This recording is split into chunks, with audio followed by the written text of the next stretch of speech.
com vocês hoje, com a ANER, o Thiago Lins. Quem é o Thiago Lins? Ele é sócio cofundador da Black Lab Ventures. Ele é graduado em Publicidade e Propaganda, é especialista em Gestão Empresarial, com mais de 15 anos de experiência em marketing digital. Atualmente é sócio cofundador da Black Lab Ventures, grupo à frente das empresas Mobster, que é um estúdio web especialista em portais e sites de alta complexidade, Hits, que é um software house, e da startup Robox, plataforma e-commerce de SaaS especializada em assinaturas, onde exerce a função de CGO, liderando as operações de marketing e vendas. Então, Thiago, fique à vontade, por favor, comece. Obrigado, Regina. Obrigado pelo convite. Obrigado a todos aqui, né, que estão presentes para a gente ter esse bate-papo. Eu estou com a apresentação aqui, eu já posso compartilhar minha tela? Pode, por favor. Deixa eu ver aqui.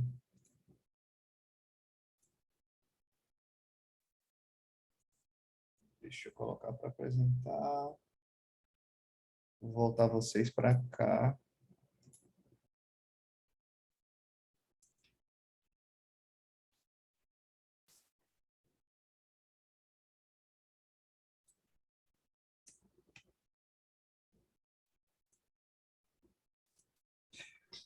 Estou pronto. A minha tela chegou aí? Sim. Tá, então, para começar, queria deixar aberto, né, Regina, para a gente poder... É um bate-papo, não é isso? Sim. Então, fiquem à vontade para interagir, mandar uma mensagem no chat. Eu estou com a tela aqui aberta também. E aí a gente vai conversando sobre esse tema que eu chamei da ascensão das assinaturas no mercado editorial. Tá? E aí, para começar o tema, eu acho que eu separei essa nossa conversa em vamos dizer, em três momentos. Né? Esse primeiro momento seria para a gente contextualizar um novo conceito do que se tratam as assinaturas. Né? Porque, vamos lá, a gente está falando do mercado editorial, né? Mercado de revistas, jornais, publishers. E praticamente foi esse nicho que inventou assinaturas há muitas décadas atrás, né? Há muito tempo atrás nós já assinávamos periódicos e agora vem uma pessoa e vem falar de ascensão em 2022. Como assim? Tá falando só de assinaturas agora. E aí, o primeiro ponto que eu quero destacar é que muitas vezes a gente pensa que quando se fala em assinatura, nós estamos falando de um simples modelo de precificação, né? Aquela coisa do pague alguma coisa por mês e tem acesso a isso. Mas um novo conceito de assinatura que eu estou trazendo, que o mercado está trabalhando, não é simplesmente sobre uma ideia de financiamento apenas, né? A economia de assinaturas, ou também é conhecido, o mercado trata como a economia da recorrência, é uma maneira fundamentalmente diferente de criar relacionamentos entre empresa e indivíduo. Vai muito além da questão do financiamento, da transação em si, sabe, Regina? É preciso ter o ideal, esse conceito precisa estar muito bem construído e nas bases de qualquer empresa que trabalhe com receita previsível, porque isso tem a ver com a lealdade que é estabelecida na relação com os consumidores. Então, o provedor de assinatura, ele precisa ter um interesse pessoal em fazer com que o seu consumidor enxergue valor, e esse valor não é algo que acontece apenas ali na transação que você adquire aquela assinatura, mas, veja, eu vou receber a revista, eu vou receber o periódico, enfim, de acordo com cada periodicidade estabelecida, mas a ideia é que essa relação dure por muito tempo. Então, essa construção de valor precisa acontecer durante muito tempo, né? Então, e nos meios digitais, eu tenho acesso a esse conteúdo, a esse item que eu assinei, o tempo inteiro.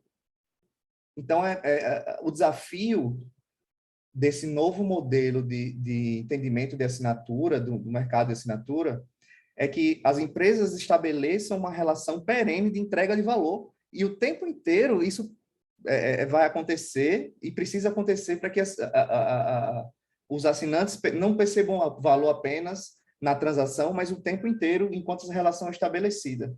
O que eu quero dizer com isso? Veja bem, eu estou trazendo exemplos de outro mercado para poder contextualizar dentro do nosso segmento editorial o meu ponto. Aluguel de carros é um nicho de mercado que sempre existiu, certo? Você vai lá e aluga um carro. Porém, a gente tá vendo aos montes, eu trouxe só um exemplo da ideia de assinar um carro. Ok? Né? Então, várias montadoras estão trazendo as ideias de assinatura. E qual a diferença de alugar uma coisa, um item, seja ele qual for, físico, digital, para assinar algo, para assinar esse item? O que é que, de fato, caracteriza essa diferença? Né? Então, basicamente, a diferença entre alugar e assinar está na experiência que é proporcionada ao assinante.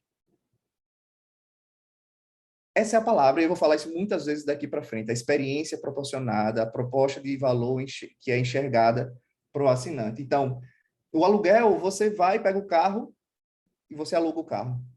Assinar o carro envolve entender que eu estou entregando, que as pessoas, os assinantes, eles não estão comprando, não estão alugando, tendo acesso a um carro. Eles estão assinando a possibilidade de se locomover.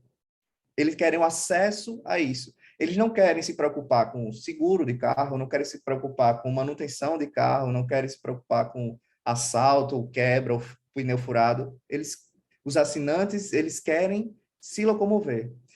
E essa é a experiência que as assinaturas hoje em dia estão proporcionando. Então, quando você assina um veículo, você pega um carro zero, tem toda a proteção completa nessa oferta aqui, no exemplo que eu estou trazendo. Manutenção incluso, assistência 24 horas, tudo incluso na assinatura, e você só vai botar gasolina e andar.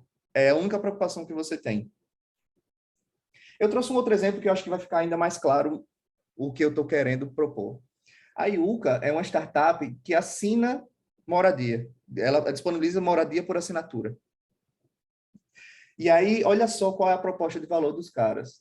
Ele, além do óbvio de você ter acesso a um local, uma casa, já está incluso na assinatura a limpeza uma vez por semana, reparos e manutenção, Wi-Fi, água, luz, gás instalados e funcionando, sem necessidade de fiança para poder alugar.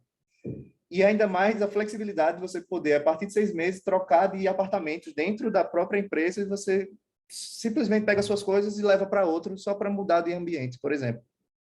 Percebe a diferença de alugar um apartamento, de assinar um apartamento? A ideia por trás da nova visão de assinatura está em entregar ao assinante aquilo que ele precisa para poder ter acesso ao que ele deseja. Então, eu não estou querendo, sabe, alugar paredes. Eu quero assinar uma moradia. E para eu ter um local para morar, eu preciso da internet, eu preciso do gás, eu preciso não me preocupar com reparo, eu preciso, sabe? E eu acho que esse conceito de assinatura ainda não foi plenamente incorporado pelo mercado publisher. Ainda estamos vivendo uma ideia de que assinar é só pagar uma coisa por mês e pronto, sabe? E isso tem muito a ver com o produto como um todo que é ofertado aos nossos assinantes, tá?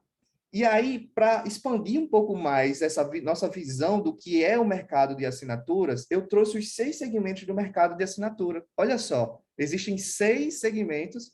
Isso aqui é uma teoria da Subtra, que é uma associação norte-americana que trabalha do nicho de recorrência, que existem 6 segmentos para esse mercado.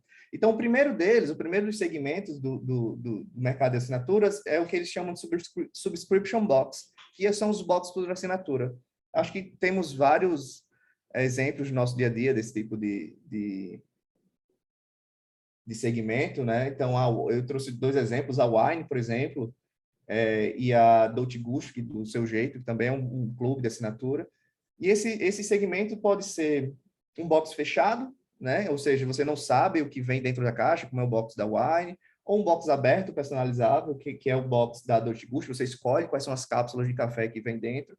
E as pessoas nesse segmento estão em busca da curadoria e conveniência, né? Por mais que eu e vocês adorem vinhos, eu não sou um grande entendedor, então eu terceirizo essa curadoria para um clube de assinatura e tenho a conveniência de receber isso na minha casa. O segundo segmento é o segmento de assine e economize, o subscribe and save.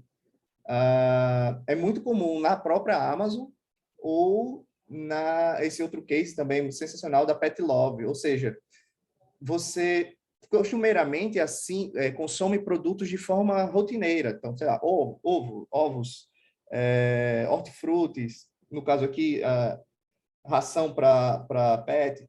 Então, por que eu precisar me preocupar sempre com estoque, reposição e buscar promoção, se eu posso simplesmente assinar isso, me despreocupar dessa visão e ainda ter um desconto, né? Que é isso, né? Assim, economize. Então, na Amazon, você tem vários itens de mercado que você simplesmente adiciona. No meu caso aqui, acho que eu esqueci o nome da Adélia, né?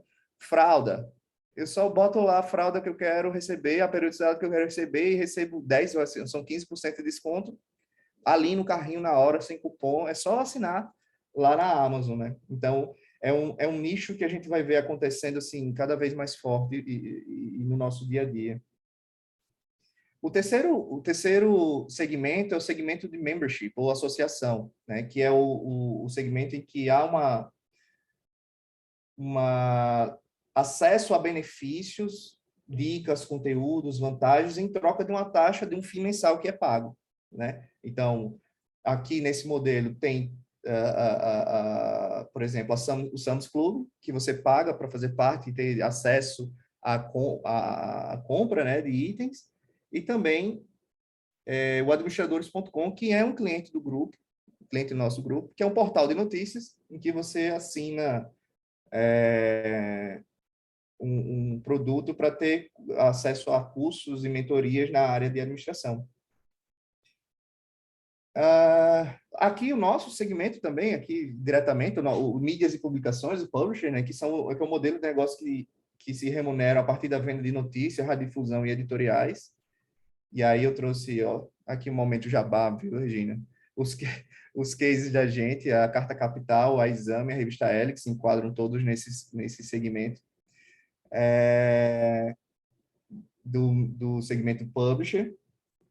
O quinto, esse também é super difundido, também no nosso meio, todos nós assinamos algum tipo de software, e a Robox se enquadra nesse modelo, que são negócios que se remuneram a partir da... Desculpa, que eu repeti o texto, mas o SaaS, o software como serviço, são os softwares que mudaram a forma de comercializar os seus produtos. Eu ainda peguei esse tempo em que para instalar o Windows ou o Office na minha máquina, eu ia até uma loja de informática, pegava aquela caixa com CD, né?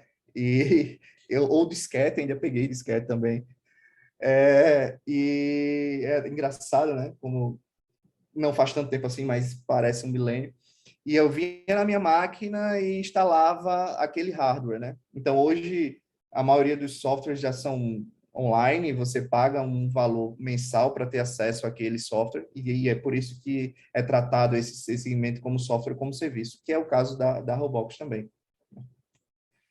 E, por fim, o segmento de streaming é esse do crescimento exponencial gigantesco, cada dia mais presente, e revolucionou diversas indústrias, principalmente a indústria de entretenimento, e aqui como case a Netflix, Spotify, Disney Plus, enfim, todos esses players que se utilizam do streaming como modelo de negócio. Então, perceba que diversos modelos de negócio tem como a base da sua das suas empresas, da sua formatação, as assinaturas, mas isso se entrega, por mais que haja todas elas têm essa questão do pagamento recorrente, mas muda muito de segmento para segmento a forma como essa entrega de valor acontece, o que é que as pessoas têm acesso. Então, eu queria destacar exatamente esse ponto para que a gente possa refletir dentro do mercado editorial como a gente estabelece uma nova visão, um novo vínculo com os nossos assinantes, né? Que não são apenas pessoas que estão pagando mensalmente, né, para ter acesso a conteúdo, mas são pessoas que querem ter seus problemas, suas necessidades resolvidas numa amplitude de maior alcance, né? Dentro, Ô, obviamente, do que cada um oferece. Tiago, Oi, Regina. me desculpa, deixa eu fazer uma pergunta agora, porque a sensação que me dá quando você começa a falar que a gente está falando de dois mundos totalmente diferentes. Um mundo que evoluiu, andou para frente e está buscando novas saídas, e um outro mundo que tem dificuldade para entender que para existir assinatura de produtos editoriais, não interessa a plataforma, você precisa oferecer mais alguma coisa além do conteúdo. Qual é a tua visão hoje? Só uma aberturinha. Qual é a tua visão hoje desse mercado editorial? Como é que você acha que está essa evolução de visão? Ah, Regina, eu vejo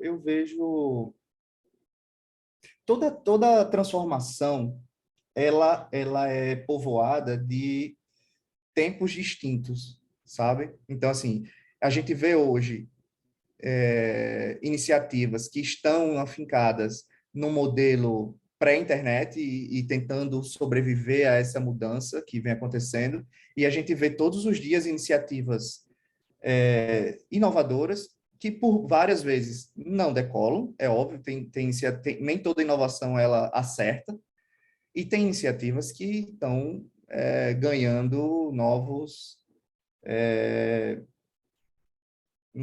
ares, né? Novos mercados. Então, eu estou olhando para o mercado editorial hoje, percebendo assim muita resistência em muitos casos. Assim, eu não quero generalizar, mas eu vejo muita resistência a entender de que há uma nova forma de se fazer a comercialização desse conteúdo, né? Então a gente vem falando, existe um termo, não sei se você conhece, chamado Creative Economy, a economia criativa, né? Os criadores de conteúdo, influenciadores, né? Não comparando de forma nenhuma a proposta de valor de cada um, mas ambos trabalham com entrega de conteúdo. No cerne da questão da comparação que eu estou fazendo, há uma entrega de conteúdo, e isso é feito de uma forma muito ainda distinta em muitos casos. Então, você tem uma impessoalidade maior, obviamente que há limitações para isso acontecer, você tem uma aproximação muito grande dos creators, né? Com o seu mercado. Percebo que há um trabalho muito grande em restringir seus nichos. Então, assim, os criadores de conteúdo têm uma relação muito forte, uma autoridade muito grande com os nichos que eles se propõem a falar. E são todas iniciativas que eu acho que os publishers poderiam, né, mais tradicionais, inclusive, se inspirar para poder reformatar a relação que se estabelece com seus assinantes. No final, eu trouxe mais algumas dicas que eu vou responder esse seu questionamento com mais detalhes.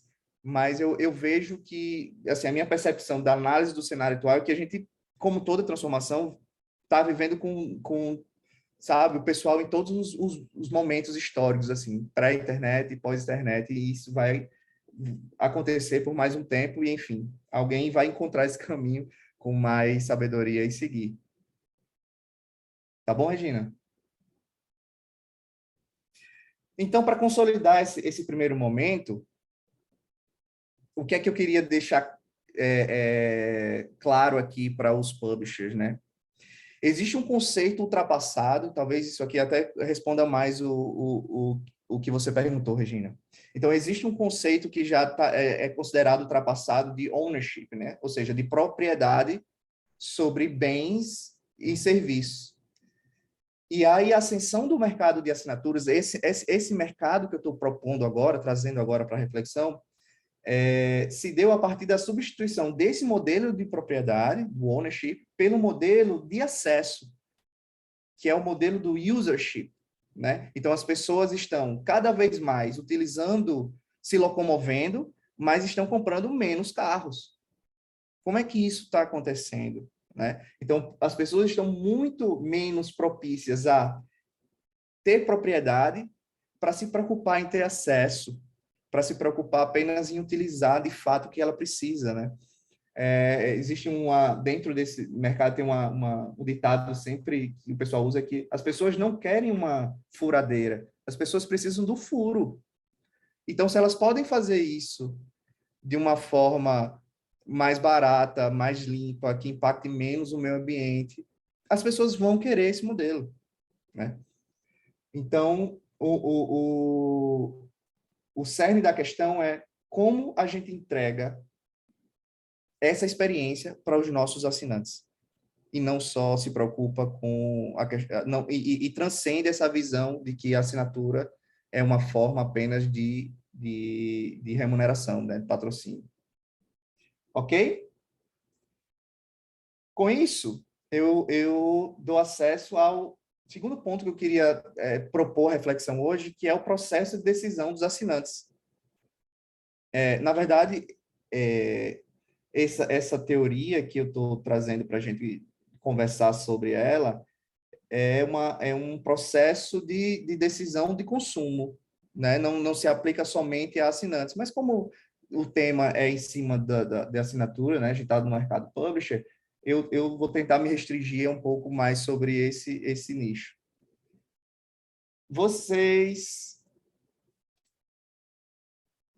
Essa teoria que eu estou trazendo, ela é um estudo feito pelo Google, tá?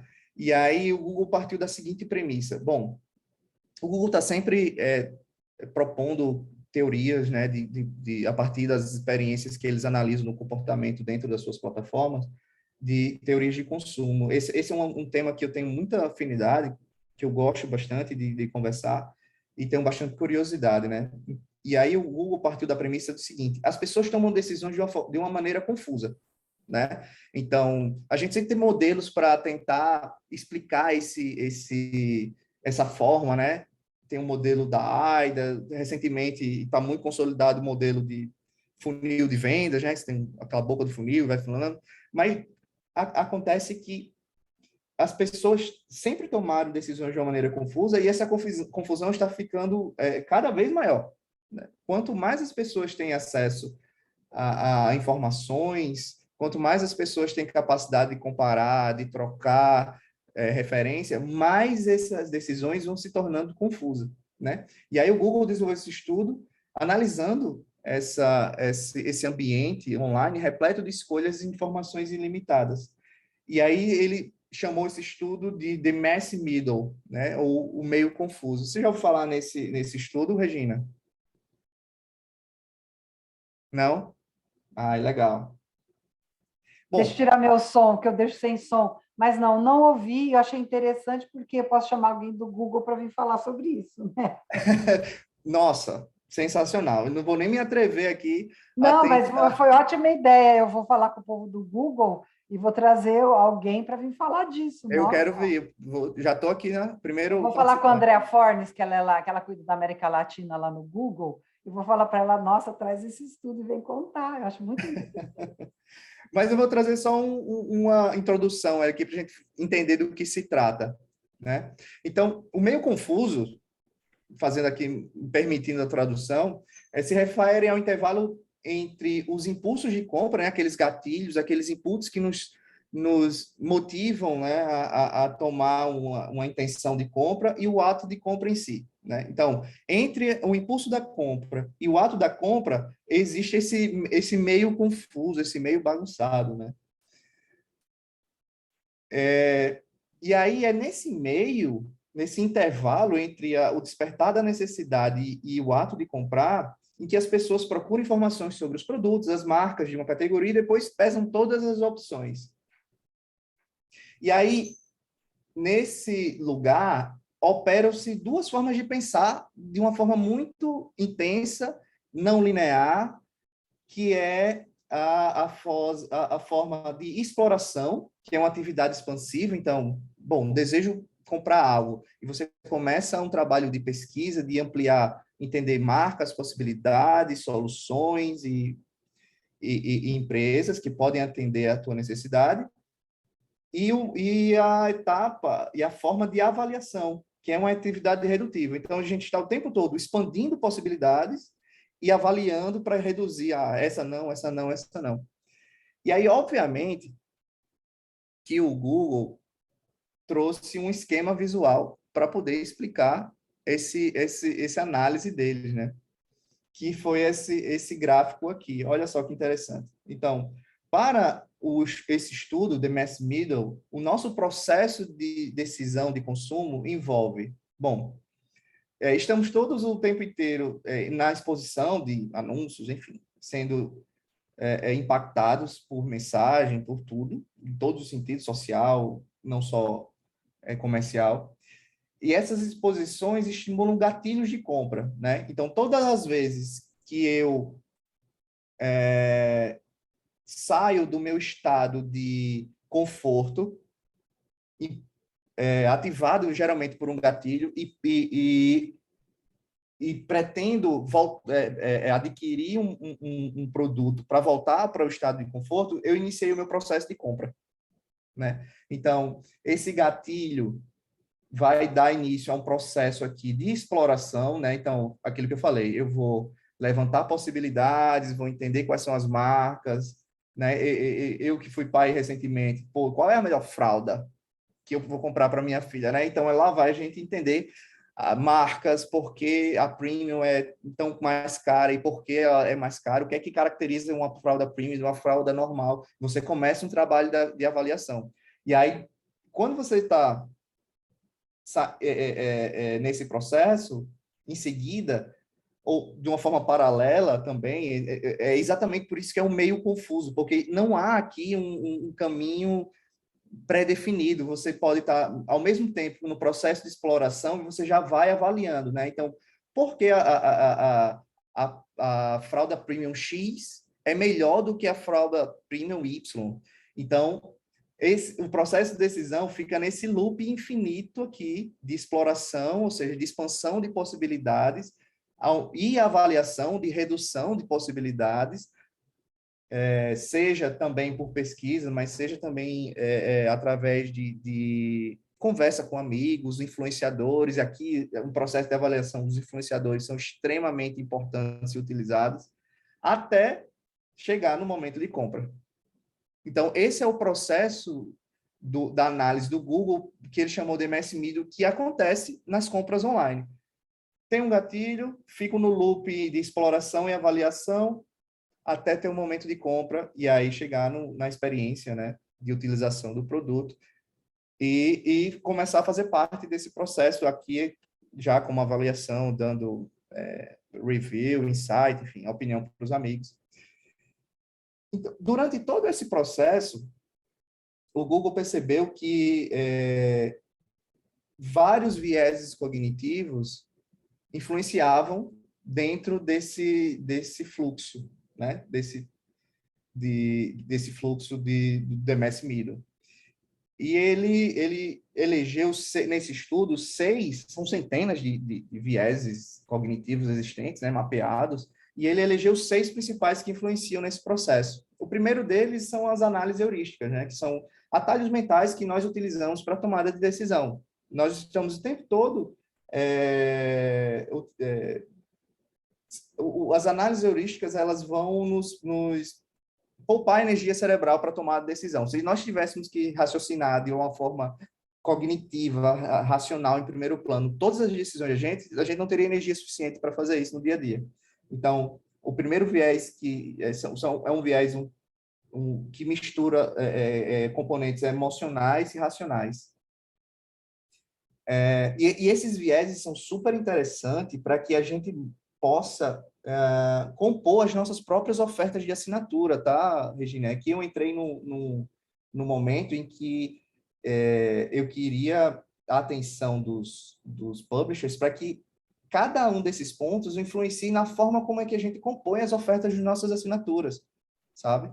Porque estamos prestando atenção nesses vieses que influenciam no processo de decisão, que influenciam nesse meio confuso aqui, sabe? Então, o primeiro seria análise heurísticas, e o segundo, o poder do agora, né? Então, quanto mais tempo se espera por um produto, mais fraca se torna a proposta.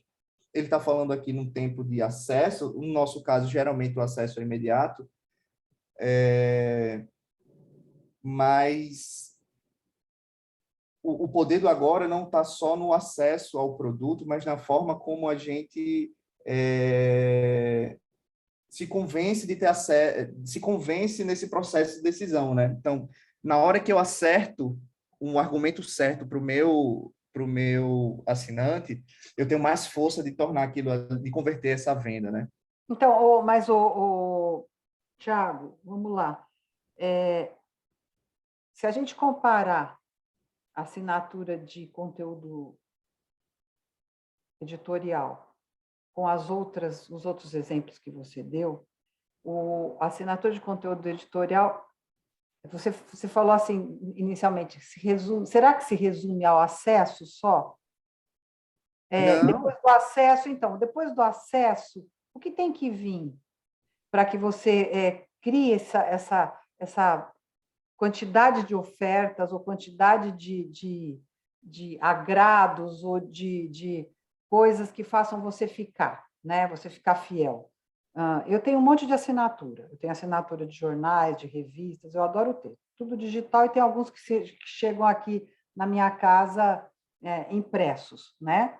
Mas eu sempre estou vasculhando todos os sites de assinatura. Eu entro no UOL, eu entro na Folha, eu entro no Estadão, eu entro no Globo, eu entro no Valor, eu entro nas revistas todas da Globo, na Quem, entro enfim, entro em tudo quanto é revista eu posso imaginar, na Exame, na Veja, na Isto É, na Carta.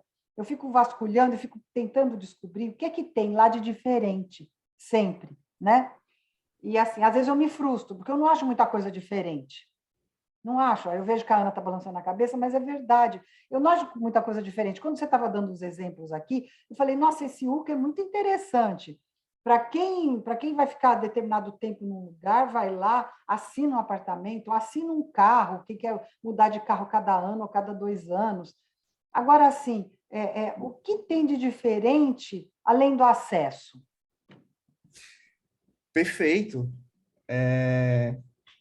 Eu trago exatamente essa reflexão para a gente fazer, Regina, e eu confesso assim que eu não tenho uma resposta pronta para te dar com relação a isso, porque isso é uma coisa que o que é que vai fazer de diferente tem muito a ver com o nicho que você está atendendo no seu público-alvo, né? Então, assim, provavelmente o público que assina, vai lá, a carta, tem um conjunto de características e um conjunto de necessidades que estão estabelecidas na assinatura com a carta, que são totalmente diferentes do que assina a Elle, por exemplo, né? Uma revista de moda.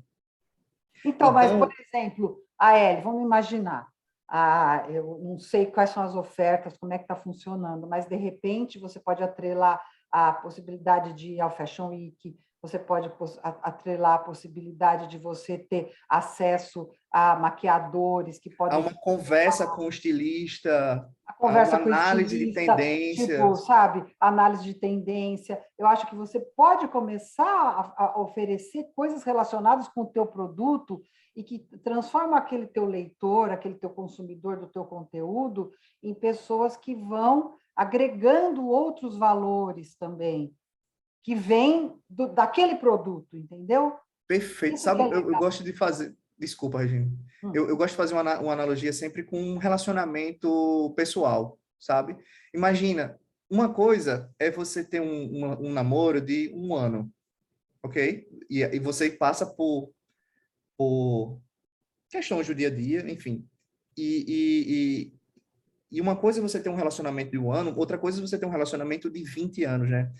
Cada vez que você passa mais tempo, parece que pequenas coisas vão ficando ainda mais problemáticas e coisas que você releva ali naquele primeiro ano de relacionamento, depois o acúmulo de pequenas coisas vão transformando, né? Aquela velha... Eu engulo às vezes eu engulo uma formiga, eu engulo um elefante e não engulo uma formiga, né? Tropeço com uma formiga.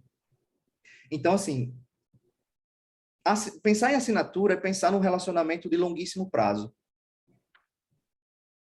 Senão, essa relação não faz tanto Mas sentido. por que que ele vai virar de longo prazo se todo ano vai ser igual? É que nem casamento, se ficar igual, você separa. É exatamente esse o ponto, Você Regina, que eu queria separa, cara, trazer. porque você fala assim, primeiro ano é novidade, aí no segundo ano tudo igual, nem muda o lençol da cama, as toalhas são as mesmas, a comida é a mesma, a brincadeira é a mesma, sentar na frente do sofá para ver filme é a mesma coisa, não chama para jantar um dia, não faz diferente aí.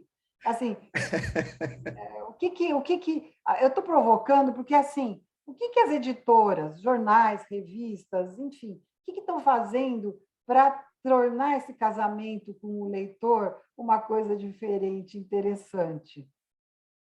Pois e é isso que a gente precisa ir no caso a caso para dar ideias, porque isso precisa fazer sentido. Dificilmente vai ter uma solução genérica que agrade todo mundo. Então, você pega, por exemplo, você pega uma publicação de nível nacional, que é de hard news, e aí você pega, vamos pegar um caso que é sucesso mundial e todo mundo tem ele como sucesso mundial, que é o caso da New York Times. O que é que o New York Times está fazendo para, como caso de sucesso de assinatura, para aumentar suas bases cada vez mais? Então, eles mantêm o seu centro de produção de hard news normal, como sempre fizeram historicamente, mas começaram a investir no núcleo de receitas muito fortes, por exemplo. Recentemente, a New York Times comprou o jogo Wordle, que virou uma febre mundial, inclusive. Vamos dizer que é um passatempo bombado, né? Do que a gente tinha de passatempo nas publicações. Então, assim, cada publisher precisa encontrar o que faça sentido junto ao seu público-alvo, o que faça sentido dentro do seu nicho de atuação, e isso precisa ser encontrado para estabelecer essas novidades em busca desse relacionamento a longo prazo, exatamente nessa analogia que a gente fez com um casamento longo. Porque se eu me entender que eu vendo assinatura, e a assinatura é só uma forma de remuneração, e essa assinatura só dá acesso a conteúdo, é bem provável que essa relação não se sustente. É bem provável que essa relação não sustente. É preciso entender que o mundo de assinaturas envolve todos esses itens que eu falei antes, né? Não é de propriedade, não é de ter a revista. Obviamente que existem casos de pessoas que gostam, que são saudosistas, que gostam da revista, mas falando em tendência geral, não é isso.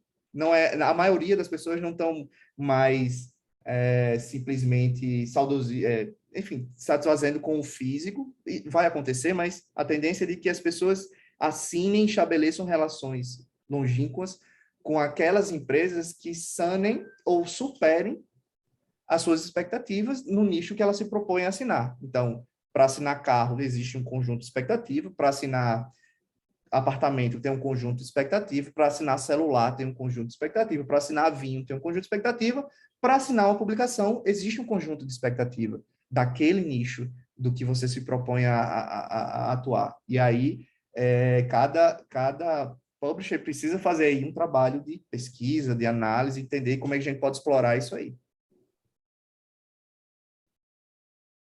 Tá? E aí, voltando aqui ao The Mass Middle, nossa, já passou tempo, hein? Mas calma, Regina, a gente vai conseguir fazer em 1 hora, Tô não? calma. Para mim, assim.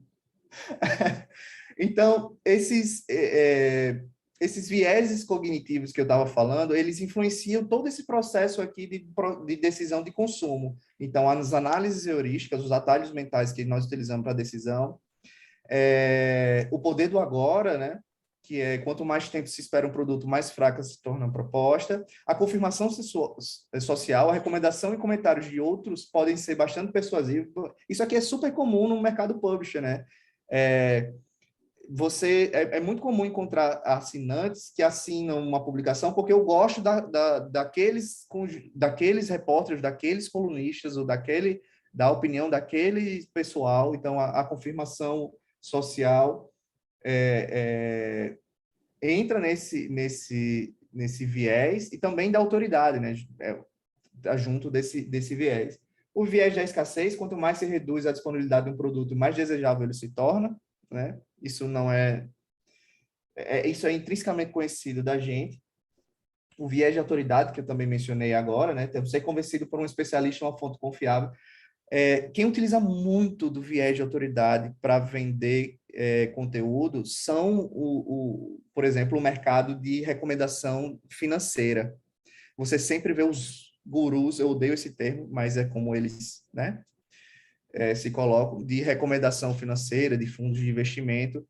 De vez em quando um deles vira meme, alguma coisa do tipo, mas é o que acontece. Então, é muito comum no mercado de venda de conteúdo ter uma pessoa que personifica aquela empresa, ou aquela marca, ou aquela entidade, e ela gera essa autoridade e essa confiança para vender conteúdo. Tem um caso emblemático que é bem conhecido, o Flávio Augusto, do meusucesso.com, por exemplo. O Flávio Augusto é um bilionário brasileiro, reconhecido no mercado empresarial, empreendedorismo, e a partir dessa autoridade que ele tem, enfim, ele é um empreendedor que conseguiu chegar lá, né?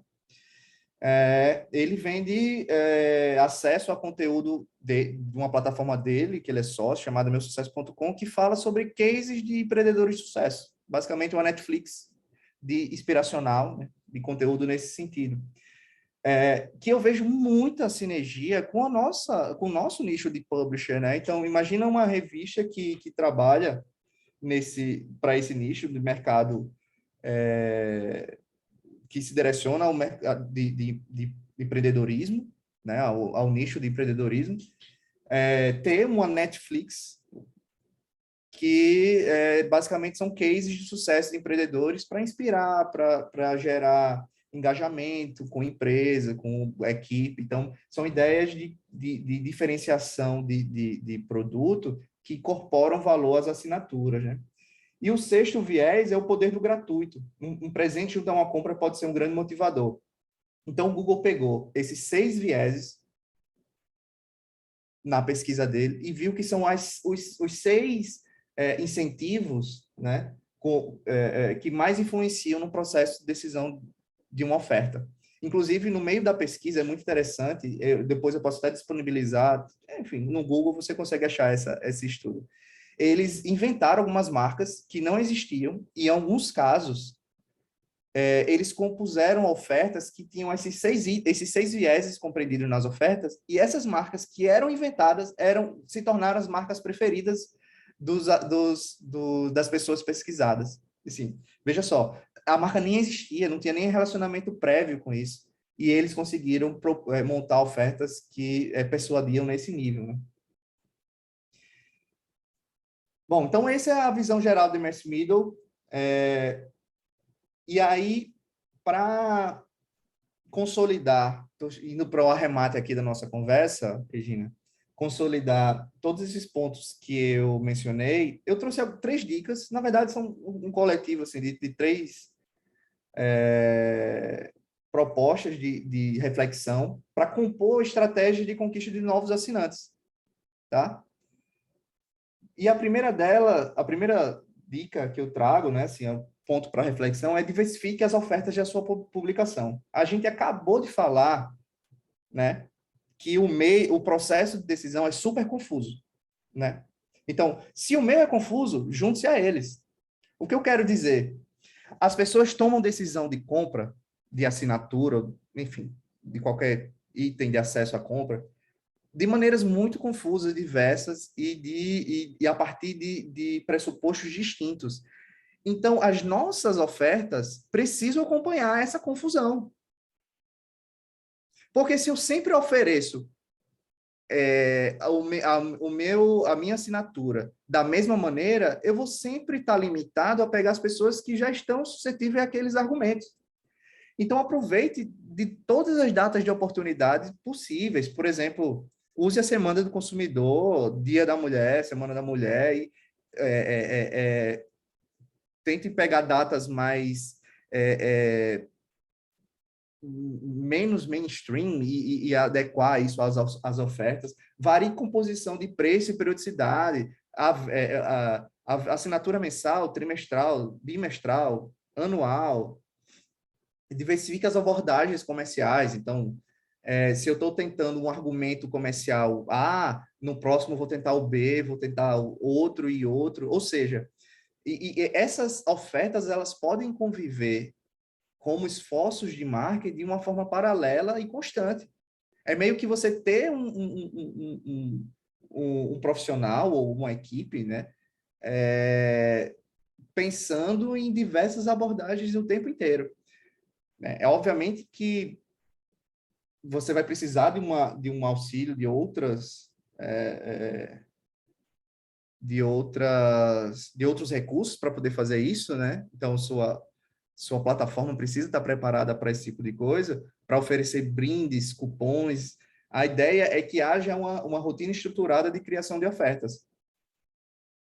Por quê? Porque o meio é confuso. As pessoas convertem por argumentos distintos, momentos distintos. Então, ela foi impactada de uma vez por um argumento, não converteu, talvez o segundo funcione, o terceiro funcione, e aí, obviamente, precisa haver um tipo de análise de BI para entender quais são os argumentos que estão funcionando mais, e aí você gastar mais energia em cima deles, né? Mas essa é a minha primeira dica, né? Se as ofertas da sua publicação são sempre as mesmas, mensal, semestral, anual, o primeiro mês você vai pagar 99 centavos, e dos primeiros 3 meses você vai pagar 99 centavos, depois vai para o preço normal de R$ 59,90. E isso você trabalha o ano inteiro só assim, está perdendo chance de fazer a conversão de novos assinantes. O outro ponto é busque parcerias. Eu falei no início, e a gente conversou aqui, que a assinatura, ela transcende a questão do pagamento, né? Então, as empresas que estão botando o carro para assinar, as empresas que estão botando celular para assinar, vinho para assinar, todo mundo, inclusive os publishers que estão colocando conteúdo para assinar, estão procurando propiciar experiências mais completas para os seus assinantes. Todo mundo. E o mercado publisher cai como uma luva nessa capacidade de entregar mais valor para esses mercados. Então, se eu tenho uma publicação gastronômica, por que não buscar uma parceria com uma wine na vida, um clube de vinhos, que eu possa agregar valor para os clientes dele e também agregar valor para mim, porque eu vou ter mais assinantes, enfim, algum tipo de parceria. Então, a minha dica é que outros nichos, daqueles 6 segmentos que eu falei, estão buscando maneiras também de entregar mais valor aos clientes, e é algo que os publishers podem buscar dentro dos seus nichos de atuação para também gerar mais assinantes para os seus negócios. É uma mega oportunidade para os publishers. Inclusive, até grandes...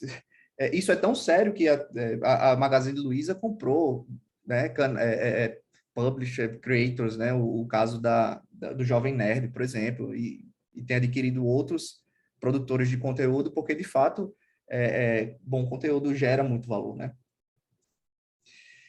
E, por fim, e acho que faço um link com aquela primeira pergunta que você fez, a gente precisa transcender ao conteúdo, né? Sim, o conteúdo é e sempre será o centro, porém, pensando no relacionamento a longo prazo, isso não é suficiente. Veja, a qualidade do portal de notícias, ou seja, a experiência que o meu assinante tem no portal, conta se a gente está falando de estabelecer um relacionamento a longo prazo. As funcionalidades do app, isso conta muito para a percepção de valor que o meu cliente, do meu assinante, tem da minha publicação.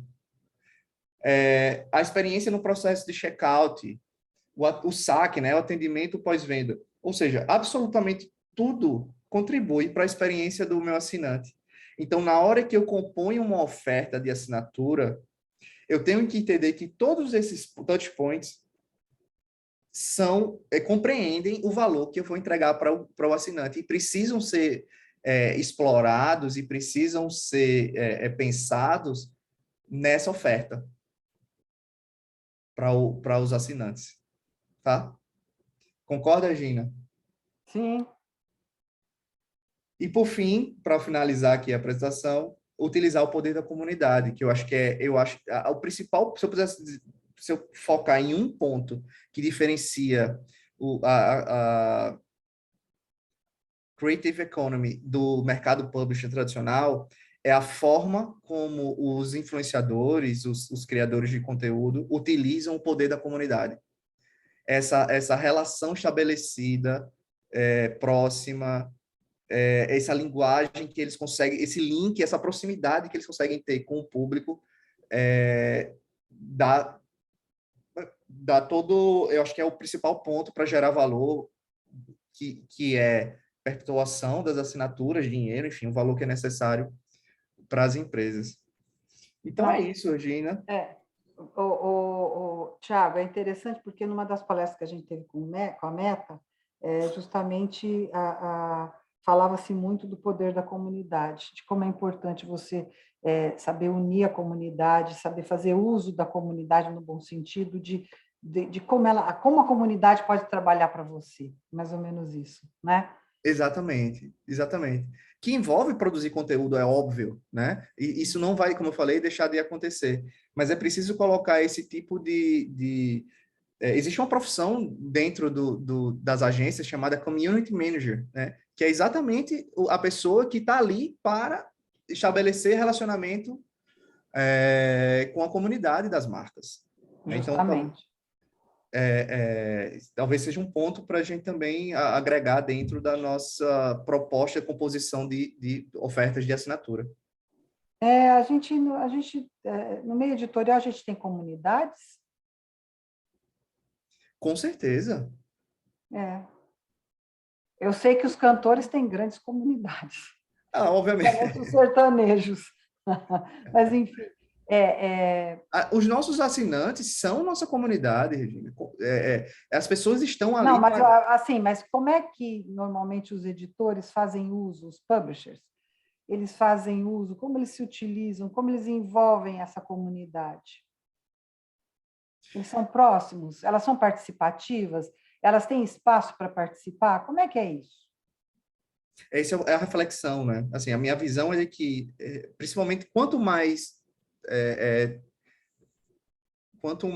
tradicional é a publicação, mais difícil essa relação próxima, né, que a gente está conversando nessa relação. A minha aqui é a opinião, né? Estou saindo um pouco uma opinião pessoal aqui, inclusive um viés pessoal, de que quanto mais tradicional uma publicação, no geral, menor essa capacidade de engajar a comunidade, porque há uma visão muito forte em cima de que a minha relação com a comunidade é entregar um conteúdo de qualidade. E acho que a premissa principal é essa, mas o ponto de discussão aqui é que se eu me restringir a isso, eu vou perder a oportunidade de explorar as capacidades que essa comunidade tem de gerar valor para a empresa, né? Então, e também de expandir essa assinatura, ou esse relacionamento a longo prazo. Então, o pessoal assina um mês, o primeiro ciclo, fica aquele mais de um mês, o casamento vira algo banal e aí não renovo. Né? Alguém tem perguntas?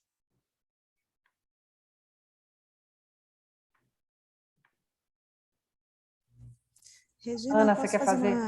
Posso fazer uma pergunta? É Márcia? Márcia, pode, claro. Tiago, eu faço a comunicação aqui da NER, né? A gente já se falou aí pelo WhatsApp, tudo bom? Tudo bom. Eu queria saber o que você diria para um editor que busca, então, fazer esse tipo de aproximação com a comunidade dele. Por onde começa esse caminho? Geralmente isso é uma coisa é complicado, né? Você não sabe exatamente por onde começar isso. Como se começa esse processo? A que ele deve prestar atenção? O que ele deve olhar com carinho, né? Como ele vai saber o que esse público dele gosta, né? Quais são as dicas aí que você daria para esse assunto? Olha, Márcia, ótima pergunta e difícil de responder, porque assim, se fosse algo que tivesse estabelecido, todo mundo estava fazendo, né? É super complicado, mas eu acho que como primeiro passo, indiscutivelmente, isso precisa estar estabelecido, é identificar qual é o próprio propósito da publicação, né? Então, assim, se eu não sei quem eu quero, quem eu sou, qual é o meu propósito, qual é a minha missão, quais são os meus valores, né? Aonde eu quero atuar, esse primeiro pilar interno de identificação precisa ser consolidado muito fortemente para que depois de estabelecer quem eu sou, eu vou conseguir identificar qual é o meu público, né? E aí o segundo passo é focar, sabe, Márcia? Porque, assim, tudo bem que eu tenho casos de publicações que são nacionais e que tratam muitos assuntos, e esses casos eu vou ter que criar nichos internos, né? Então, vou criar um nicho político, um nicho econômico, um nicho ecológico, enfim. Dos tantos os nichos que eu trabalhar na minha publicação, eu vou ter que criar esse nicho e estabelecer esses relacionamentos. Mas, em grande parte, muitas publicações se restringem a assuntos já, né? Então, eu tenho uma publicação para o empreendedor, para o pequeno empreendedor, eu tenho uma publicação para quem gosta de arte, para quem gosta de moda, para quem tem um viés político determinado. Então, na hora que eu tenho esse propósito definido, eu posso colocar esse propósito às claras e começar a estabelecer esse relacionamento. Trocando miúdos de novo, é a mesma forma que eu construo o relacionamento pessoal, né? Você identifica, você só constrói relacionamento a partir da identificação com o outro. Aquela pessoa que você é amigo ou cônjuge, compartilha dos mesmos valores com você. Não necessariamente de todos, mas existe algum valor basilar ali que estabelece essa relação. Então, a partir da conquista dessa confiança, eu vou começando a agregar serviços adicionais, né? Serviços ou itens que esse interlocutor veja com valor, né? E a gente tem alguns casos durante a conversa, né? Então, mais uma vez, a L, que é uma publicação para o mercado de moda, para quem gosta disso, né? Quem está dentro desse nicho. Então, como é que eu agrego mais valor para esses assinantes que já têm essa preferência, né? Então, é um trabalho também muito de tentativa e erro, sabe, Márcia? E entender o que funciona e o que não funciona para cada um desses nichos. Entendi, Thiago, tá ótimo. Obrigada aí pela dica. Valeu. Obrigado a você, Márcia. Mais alguma pergunta? Posso ir, Regina? Claro, Ana, por favor. Obrigada, obrigada. Tudo bem, Thiago? Obrigada, viu, por compartilhar teu conhecimento tão bacana aqui com a gente. E, enfim, parabéns, Regina, também pessoal da ANER, pelo momento. É um tema tão importante, né, e que a gente vê ainda as pessoas realmente procurando, né, porque tem várias possibilidades, né, mas sim, a gente parece que ainda não encontrou aquela que combina melhor com a necessidade do nosso meio. E aí, lá pelas tantas, Thiago, eu queria te ouvir um pouquinho, não sei se tu tem já algum conhecimento, opinião formada, ou mesmo se tu acha que não é o caso de se falar em micropagamento. Então, muito legal, Ana. Veja só, inclusive esse é um tema interno aqui da Robox, a gente está observando a possibilidade de implementar também essa funcionalidade. Eu tenho conversas com alguns publishers que utilizaram do micropagamento e não funcionou, né? E eu tenho visto casos também que funcionam, e principalmente em plataformas estrangeiras, os micropagamentos estão sempre presentes. Então, eu tenho dúvidas se, assim, no Brasil, o micropagamento ainda não colou por uma questão cultural ou porque a gente não explorou suficientemente essa solução, sabe, Ana? Mas, ainda assim, você tem, por exemplo, formato, não é necessariamente um micropagamento, mas a forma de remuneração por patrocínio, né, aqueles doação, né, o patrocínio direto, não está mais perto de uma assinatura do que um micropagamento, mas de certa forma é uma relação diferente de uma assinatura, né? Que assim, eu quero ter acesso a esse conteúdo, vou pagar aqui. O patrocínio não, é assim, eu entendo da importância desse conteúdo, eu entendo a importância desse publisher que está trabalhando aqui, isso a gente vê muito, principalmente em publishers, digamos assim, não tradicionais, podcasts utilizam muito disso, e as pessoas vão lá voluntariamente e pagam, tem algum benefício adicional, né? Participam, aí entra o poder da comunidade, o pessoal participa de um grupo do Telegram que vai interagir, né? Então, é esse o tipo de interação ou de solução do poder da comunidade que eu acho que os publishers mais tradicionais podem tentar se inspirar, mas, na minha opinião pessoal, Ana, micropagamentos vai acontecer, é uma tendência e eu acho que vai, principalmente porque é uma resposta pontual para necessidades pontuais, né? Então, você tem paywall sendo cada vez mais implementado de formas cada vez mais inteligentes, porque acho que a forma que a gente faz hoje, no geral, do paywall, não é a solução que vai permanecer, a gente vai conviver com soluções de paywall mais inteligentes em breve, vai chegar mais inteligência artificial para fazer o paywall certo, no momento certo, para a pessoa certa, eu acho que isso vai acontecer, e o micropagamentos vai entrar nesse cenário para entender aquele visitante que é eventual, que está precisando de uma necessidade eventual. Então, vamos lá. A gente vai chegar nas eleições agora, né, esse ano, e no geral, o tema político gera muito engajamento.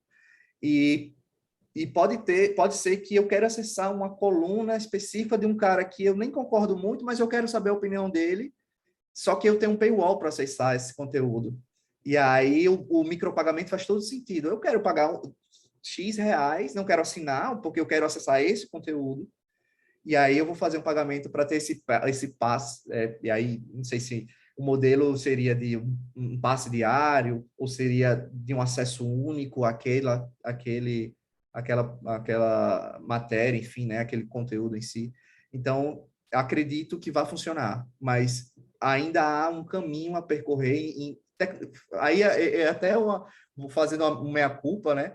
De nós, plataformas, entregarmos uma solução que consiga viabilizar esse processo, tanto em inteligência, né, uma inteligência artificial, quanto mesmo em viabilidade técnica de fazer a transação ali daquele micropagamento, enfim, da coisa acontecer.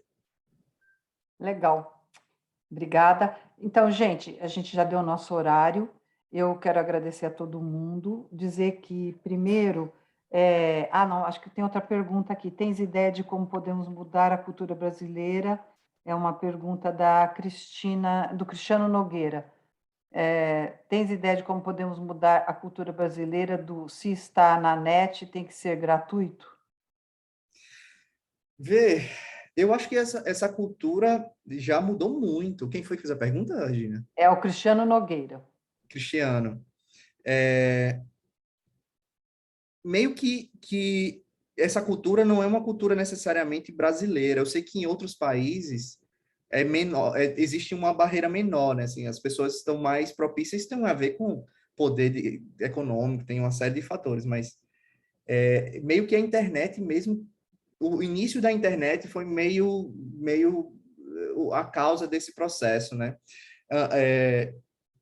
Antes da internet, nós pagávamos para ter conteúdo porque eu tinha escassez, né, de conteúdo. Então, para eu ter acesso a notícias, para ter acesso à informação, eu precisava assinar um jornal, senão eu não tinha acesso à notícia.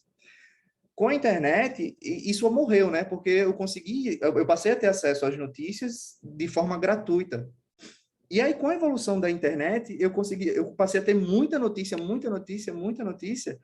e isso gerou um fenômeno em que eu hoje pago pela curadoria dessas notícias, né? Porque eu passo a pagar para ter acesso a o que é verdade, o que de fato faz sentido, né? Então, os publishers entregam mais do que acesso à notícia, nesse caso, um serviço de curadoria, de acreditação naquilo que é falado. Então, assim, eu não acho que não existe mudança de cultura radical, né? Nunca, isso é uma questão social, mas eu acho que o comportamento a longo prazo é nós encontrarmos saídas que a gente não seremos remunerados pelo acesso, mas pelos serviços auxiliares da curadoria, no caso da notícia, da opinião, no caso de artigos de opinião, né, de pertencimento à comunidade, vários tópicos que a gente conversou durante essa nossa conversa hoje, porque se a gente depender só da mudança dos brasileiros, vai demorar, eu não estou disposto a esperar o tanto que, eu não sei se a nossa geração vai enxergar alguma mudança nesse ponto não, sabe? Legal. Tá bom. Então, gente, a gente vai encerrar. Primeiro eu quero dizer para vocês que a semana que vem o nosso convidado vai ser o Rodrigo Piponzi, que ele é o CEO da Editora MOL. Várias vezes foi premiado como empreendedor social do ano pela Folha, por vários organismos internacionais, e o tema dele vai ser sustentabilidade editorial. Acho que é até interessante, engatilhando aí no tema do Tiago, e dando uma sequência, né? Como é que acontece essa sustentabilidade editorial? Enfim, então está todo mundo convidado. E o meu agradecimento de verdade ao Tiago Lins, que compôs muito bem e colocou questões que nós precisamos pensar muito sempre, né? A gente não pode se acomodar e tem que começar a mudar vários conceitos e várias coisas que acontecem no mercado editorial. E não tem saída, tem que pensar e tem que mudar. Quer dizer, pelo menos é a minha opinião. Então, Tiago, meu agradecimento a você. Obrigado a você, Regina. E tem aqui mais um comentário da Lara Ximenes, que a curadoria chega justamente para filtrar os excessos de notícias e informações que, mesmo gratuitas, muitas vezes não possuem qualidade técnica. Aqui é um comentário, enfim. Mas qualquer coisa, Tiago, você pode deixar o seu telefone aqui. Você já deixou aqui o teu e-mail, né? Se alguém quiser entrar em contato, entre em contato com o Tiago, tirar dúvidas, pergunta como é que é todo esse trabalho dele, que é bem interessante, né? Eu acho que o Brasil exige e pede profissionalismo para a gente virar gente grande, né? Finalmente, um dia, enfim. A nossa missão enquanto Robox, Regina, é realmente ajudar os publishers a encontrar, a resolver pelo menos a parte ferramental disso, né? Da parte da tecnologia, para dar sustentação a essas questões estratégicas que são muito complexas, individuais e, infelizmente, não tem resposta pronta para todo mundo. Assim. A gente tem alguns caminhos, algumas soluções e algumas indicações, e o mercado, eu queria, né, passar essa mensagem que o mercado pode contar conosco para ajudar a encontrar essas soluções, e eu estou super aberto assim, e muito entusiasmado em estabelecer essa conversa com o mercado para que a gente encontre esses caminhos juntos, né? Do nosso lado, entregando soluções de tecnologia, plataforma, e aprendendo e crescendo junto. Então, aqui me adiciona no LinkedIn, assim, acho que fica à vontade, tá aqui meus links, meu e-mail, e estou à disposição para dar continuidade a essa conversa. Obrigado mais uma vez pelo convite, Regina. Tá bom, muito obrigada, Tiago, obrigada a todos que participaram, e até a semana que vem, novamente, terça-feira, 15 horas. Muito obrigada, gente. Tchau. Tchau.